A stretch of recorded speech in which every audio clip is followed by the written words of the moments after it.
Welcome to Breaking Silence, a safe and brave space where we have real conversations about race in America.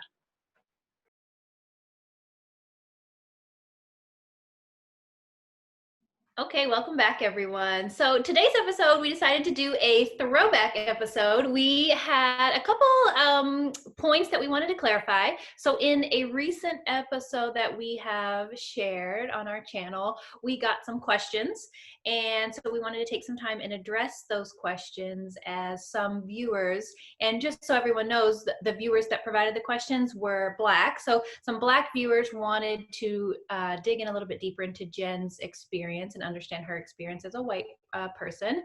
And then we have some other episodes that during the editing and review phase that we found that, hey, we could clarify this a little bit better, or we should dig in a little bit deeper here. So we're going to throw back to those as well. So just consider this an overall throwback episode. We'll link the episodes that we're referring to in the comment bar, as well as here in YouTube.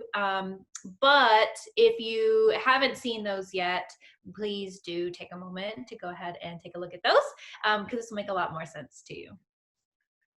Yes, and so the first one that we're going to throw back to was our "The Past That Shapes Us" episode, and one of the things that, or one of the questions that had been brought up during that episode was kind of like our background and where we grew up in education, schooling, things like that. And I had shared, that I had gone to small private school.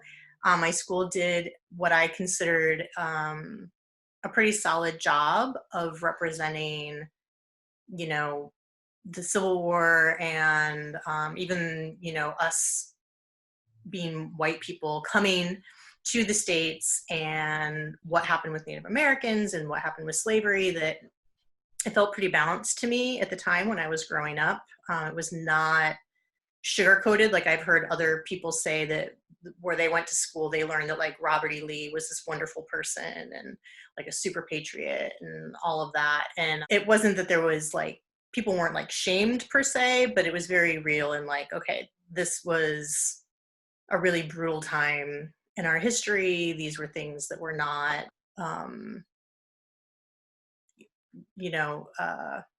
not representative of what our values really are as a country, and that all people are created equal. And it was something that needed to be fixed and rectified. And so the question from the viewers was, I shared a little bit about what I learned and what that background was, but I never really shared how that made me feel when I was both in school. And I'm going to add a little bit too about maybe like how I feel about it now.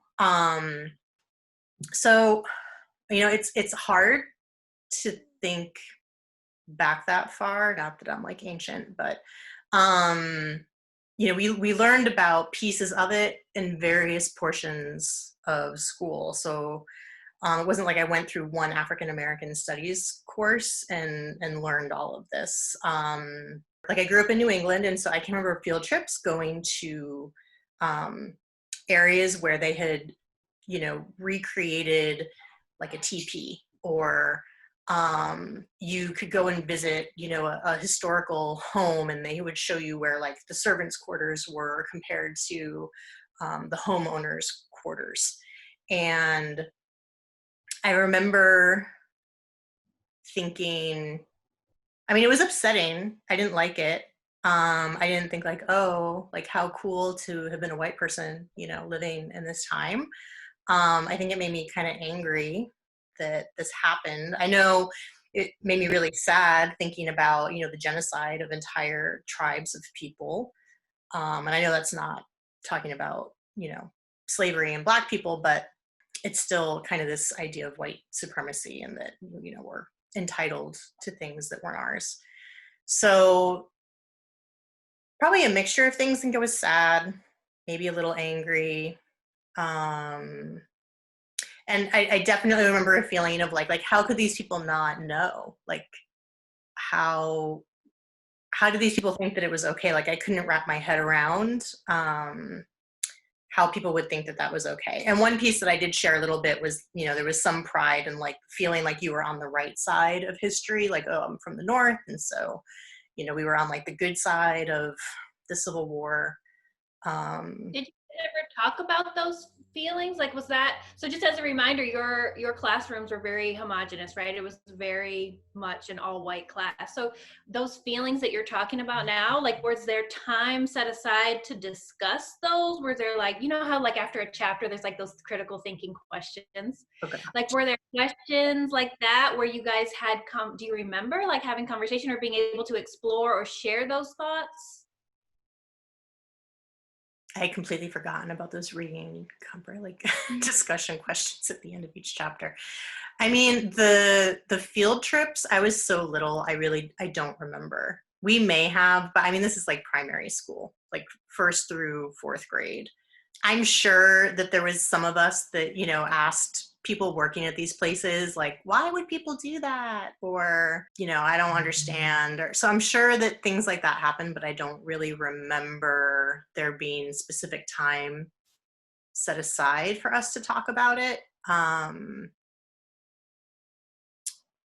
high school, when it was more like US history, again, I can't think of a specific, I have a bad memory. I can't think of like a specific time, but I'm sure that there was conversations that happened outside of class with like my friends where we're like, can you believe this? Or that's crazy, kind of thing. But I don't think it was until college where it really got into a level of conversation around privilege and how does that make you feel. That's really the first time that I can remember. There was a sociology class that I took in college that was really mind blowing to me. I think I was about 18 or 19 years old when I went through that class. And that's probably the first time I can remember like being in a room and having the professor focus in on the feelings around it versus like the historical facts around things. I probably wouldn't be able to remember either. I'm asking because what I think, and not to put words in anybody's mouth, but like when people are wanting to know, like, Jen, how did you feel in that class? I think it's interesting because I know how I felt in that class. I feel like maybe Black people have a shared experience on how they feel, and it will depend on if your class is all Black as a mix or what. I remember, for instance, I remember like just my face getting hot. I remember just like reading about it and learning. And when it got to those like points where it's like, clearly talking about hate and murder and abuse, like I would just get hot. But I don't remember us talking about it as a class. So I wondered for you, like, I'm sure you don't sit there and get hot. I do wonder what other, people of color's experience might be going through that, but I wonder, but I've never even thought about it. Like, how does a white person feel? I guess it was always just, I'm so focused on me and like, don't nobody look at me, nobody think about me, nobody, nothing. I didn't even think about like what a white person's experience might be, and if it might, stick with them, not stick with them.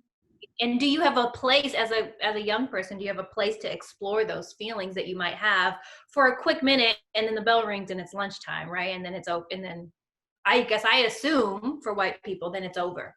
Like I don't see, I mean, I don't know, but I don't see like white people talking about it after class, like, oh, can you believe that? Like, I feel like it's a moment in time when the chapter is over or the bell rings, like, we're done with it. That's my like assumption, I guess.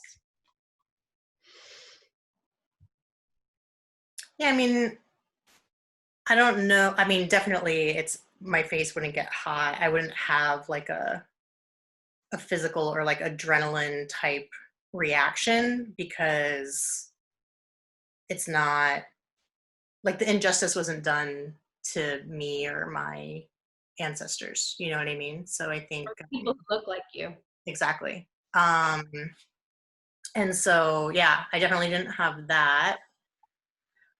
I think I'm the kind of person when I get fired up when I see people of any group um, being, I guess, victimized or abused or taken advantage of in a way where they are unable to like defend themselves is not the right phrase, but like an example from my adult life, like if anyone has seen the documentary Making a Murderer, um, my husband would joke that like I would need to take a break because there's scenes in that documentary where like they're showing police questioning this young man, and he's not the most mentally capable individual.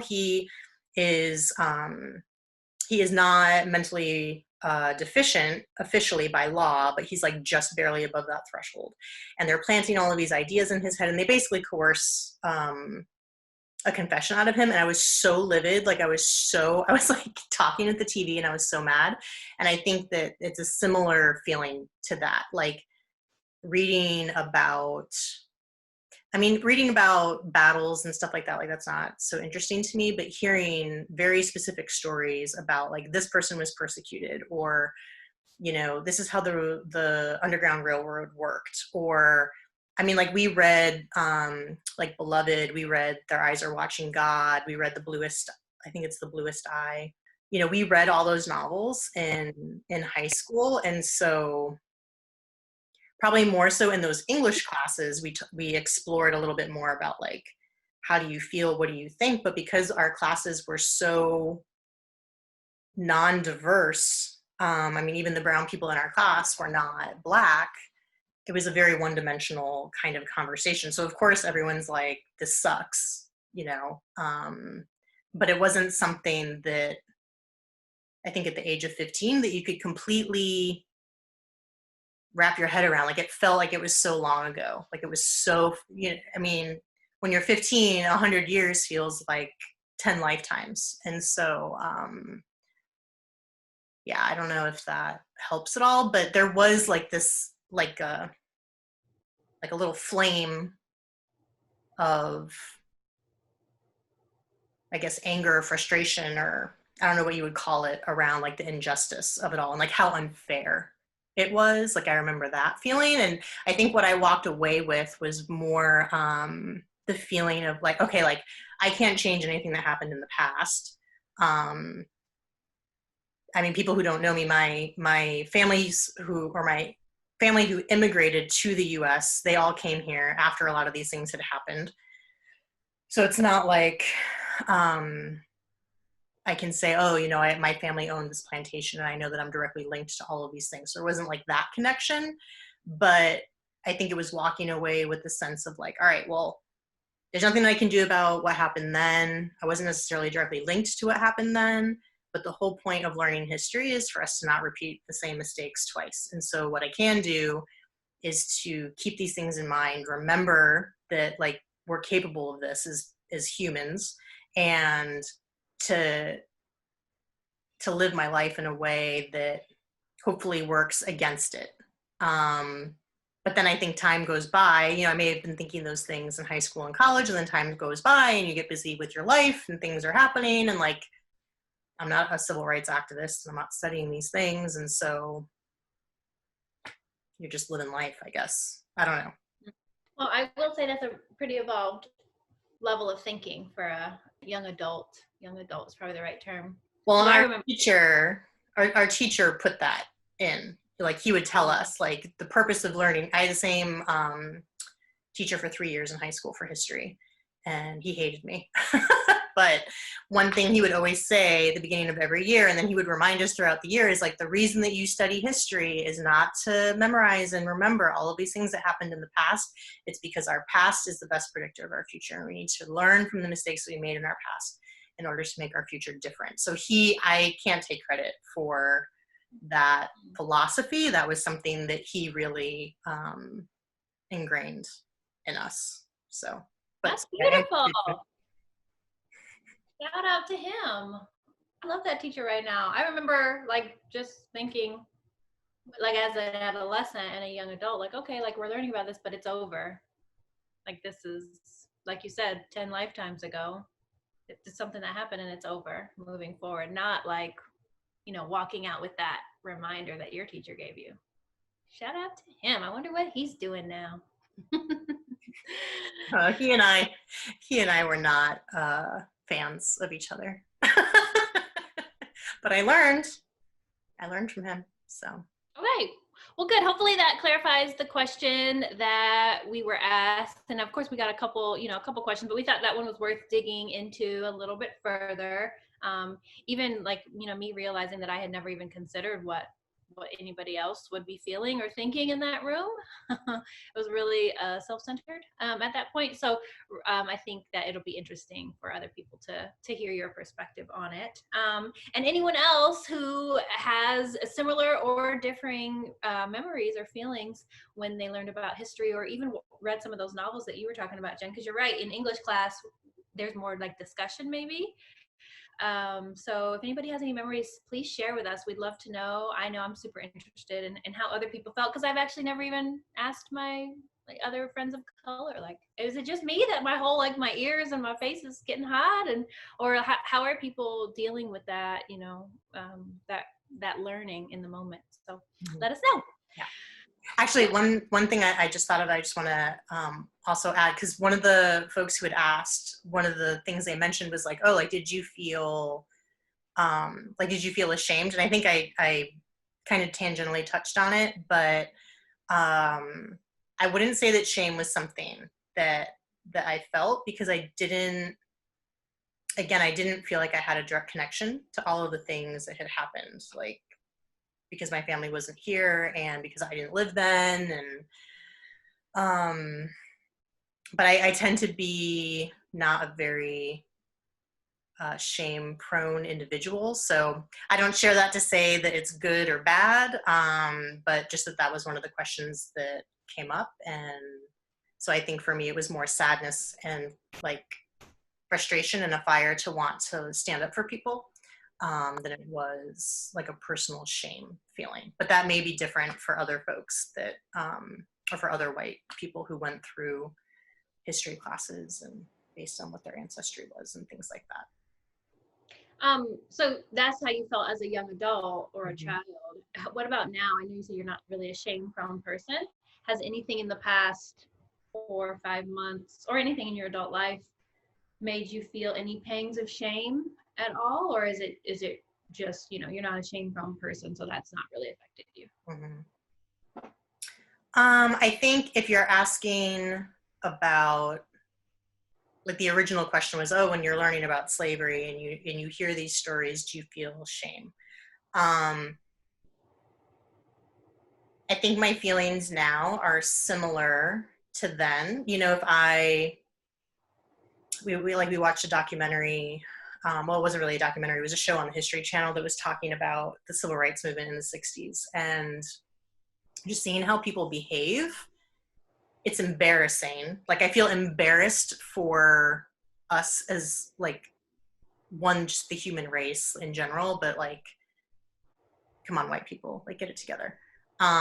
So I think, but I don't know, it, like, shame feels very personal to me. And so I think that if I had been, somebody who's hitting people with a fire hose or beating them or marching with the KKK, like, I'd probably feel shame, right? Because those were personal things that I chose to do, and I would feel ashamed of those actions. So in looking back on history, I don't know that shame is the word that I would use. I think it's like the sadness. Like, I'm sad that it happened. I'm embarrassed for us. And more than anything, it's like, who do we think that we are? And these people have a right. Like, it's completely ludicrous to have separate drinking fountains and separate seats on a bus, and like, voting, like, it's just ridiculous. And so I don't know if shame is really the right word. It might be more just a regret of not leaning into these types of conversations sooner, or not being more involved sooner, like having an awareness that these things were happening, but not feeling called to action around it, whether that was because I didn't know what to do, or it was just easier not to do, or I'm not feeling the daily pain of it, and so it's very easy to read about it and then move on. So I think that would probably be where there's a little bit more like remorse or whatnot. But shame to me feels like a very um, inhibitive emotion, like that shame would cause me to withdraw and not take action, and that's not how I feel. I feel like I should have done better, and now that I know that, I need to just do things now moving forward that move me in the direction that I want to be moving in. If, I don't know if that sounds really vague or not, but yeah. Okay. So know better, do better. Yeah. That hashtag that's going around. I think shame. I think it's really interesting that you said that it's regret, and not shame. I think that's really interesting. And I wonder like what makes someone feel one way versus the other. Because I've shared in the past that I feel shame for not knowing, not doing, not understanding, not researching. And I will say that I think shame for a lot of people is the reason why people lash out during some of these conversations. And I think not only lash out, but shut down.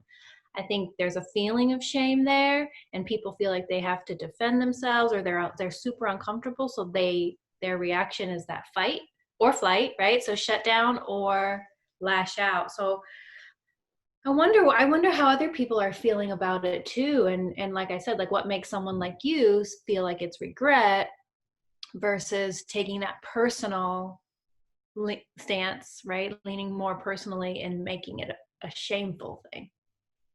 And I also think, honestly, when the viewer asked about you, like, do you feel, I think they specifically asked if you felt shame. I feel like sometimes I felt like she expected or wanted you to say yes.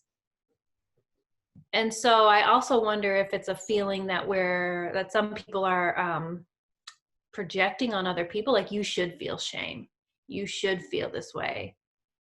And that's scary to me to realize that, because that's going to be further divisive. That's not going to help these conversations, right? So I think what's a good learning for me is just to realize that some people are going to feel regret, some people are going to feel shame, but it's not up to me to project how they should be feeling. I guess the point is like the know better, do better kind of thing. And if they get to that point, like then that's all we can ask for. Yeah. That's a good point, because now that you bring that up, that was a feeling that I had as well. And I think that's part of the reason I felt like I should answer, because I felt like it was almost like, oh, like, didn't you feel ashamed when you learned about this? And my response was like, no, I didn't. And here's why. So not that I necessarily articulated that until this point, but that's a really good point that you bring up. And again, it's not to say that one is right or wrong or better or worse. It's just that was my own experience. And there may be other people who, like other white people who went through those classes, like I said, who did feel ashamed. Or maybe on the other end of the spectrum, we're like, to your point, and went to lunch and ate their tater tots, and that was it. So. Mm-hmm. Yeah. And I guess it probably also has to do with the teacher too. So if a teacher is someone who feels shame and they're sharing the content, or if the teacher is someone who feels nothing in sharing the content. So that's really interesting to me too. Like, what do the teachers feel about these subjects? And are they taught to teach history in a certain way, like a certain unbiased way, which that would seem not the right way to go. I don't know. But yeah, okay, well, thank you. Thanks for answering.